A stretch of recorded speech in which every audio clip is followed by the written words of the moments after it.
Trump enemy banned from U.S.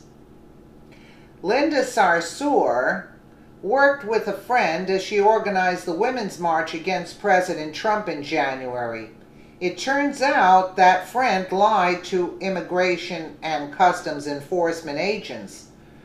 Rasmea Youssef O'Day, also spelled Rasmea, has been stripped of her U.S. citizenship and permanently banned from our country.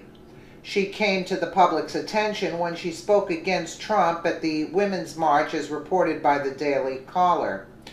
O'Day intentionally falsified her application for citizenship by stating that she had never been arrested, convicted of a crime, or served jail time. O'Day openly admitted to this falsehood in a plea agreement. It had come as a shock to the conservative world that the leftists at the Women's March were listening to Rasmea O'Day speak. The Blaze was among the many outlets that pointed out that O'Day had been convicted of terrorism in Israel. O'Day was born in the Palestinian-held territories and participated in 2 terrorist bombings conducted in Israel.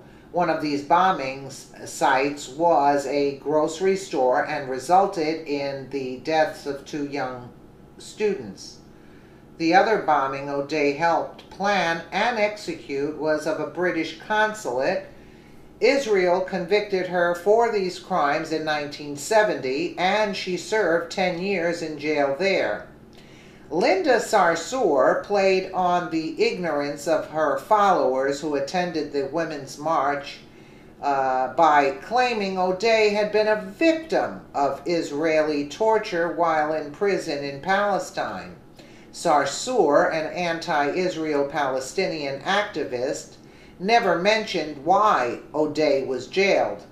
Later, once public attention focused on O'Day and how she became an American citizen, Sarsour attempted to defend her and retweeted a piece published by the Huffington Post. There, activist Mark Lamont Hill argued O'Day had never helped plan or commit the terrorist strikes, but she had admitted to them under torture by Israeli agents. The piece was entitled "Why Every Black Activist Should Stand with Rasmea O'Day." The argument was a poor one, stating, "No one is free until everyone is free." Essentially, O'Day's rightful time in prison was ideologically twisted into some kind of unjust punishment, all done at the hands of Israel, which these leftists now believe shouldn't be held against her. Hill argued that Israel is conducting a brutal occupation of Palestine, so a peaceful, quote, Palestinian state should be supported. Many fail to see what is peaceful about committing terrorist attacks, resulting in the deaths of 2 innocents. O'Day did commit those crimes which have nothing to do with peace.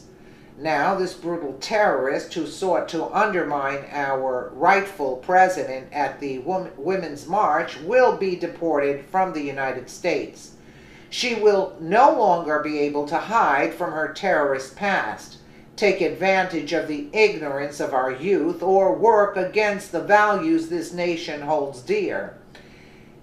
HSI Detroit Special Agent Steve Francis said O'Day's case should serve as an unequivocal message that the U.S. will never be a haven for those seeking to distance themselves from their past atrocities. The results of O'Day's case should help open leftists' eyes to exactly what kind of person Linda Sarsour is in light of her support of this convicted terrorist. I doubt that they'll ever wake up because they are so brainwashed it's even pathetic. They'll probably even go to bat for this one. Let me know what you